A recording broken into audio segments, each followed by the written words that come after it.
I saw one of my best friends, Jimmy Ritter, and picking up a pack of cigarettes, and I was like, "Hey, Jimmy, how's it going, man?" He was like, "Oh, not too bad, Brian. How you been?" I was like, "I'm doing okay, you know." I said, "When you gonna hit it big?" He's like, "Oh, I'm hoping to. One of these days, get rich on this gig." And I was like, "Cool." Anyway, his wife used to cut my hair. She passed away, but anyway, I'm friends with his son. Anyway, his name is also Brian. I was like, "Well, hey, how did it do?" And he was like, "Oh, you know, man, I'm just doing me, you know." And I was like, "That's cool." I said, "How's your new wife?" He said, "Oh, she's doing fine." I said, "Okay, cool, man." Anyway, one thing Jimmy told me when I was a kid, he said, "You know, they wanted me to fly helicopters in Vietnam, but I said no." And I was like, "What'd you do that for?" He said, "Because airplanes can drift down to the earth.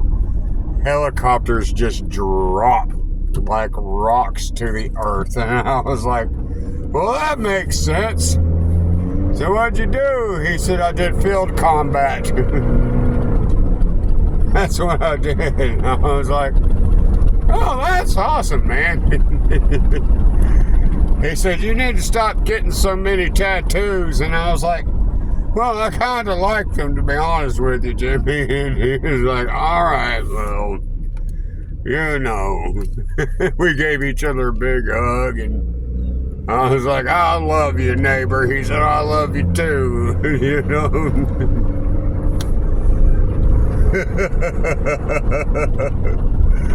Anyway, I love seeing my friends. They're Vietnam War veterans and other things. And Jimmy cracks me up. He's cool as a fan. I'm telling you, he is. He's cool as all get out. Combat Vietnam veteran, Jimmy Ritter. Yeah. Playing scratch-off cards. He'll hit one yet. I promise you, he will. He'll get one. That man's already got so much money, it's ridiculous. So, yeah, he'll get one. Don't worry. That reminds me, I need to buy that house right down the line. Anyway, yeah, I saw one of my friends. He's really cool. He's a Vietnam veteran. We get along like peas and carrots. You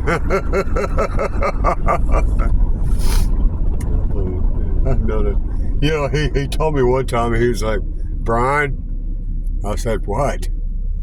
He said, "You need to stop screeching your bike down my driveway." And I was like, "Why?" He said, "Because you're leaving marks on the tarway." And I was like, "Oh, so that's not allowed?" He said, "No, you can't screech your bike down my driveway." And I was like, "Okay, yes, sir. You know, I won't screech my bike down your driveway anymore. But it's a lot of fun." He's like, "I know. I'm somewhere else to squill your tires." I was like, "Yes, sir. Okay."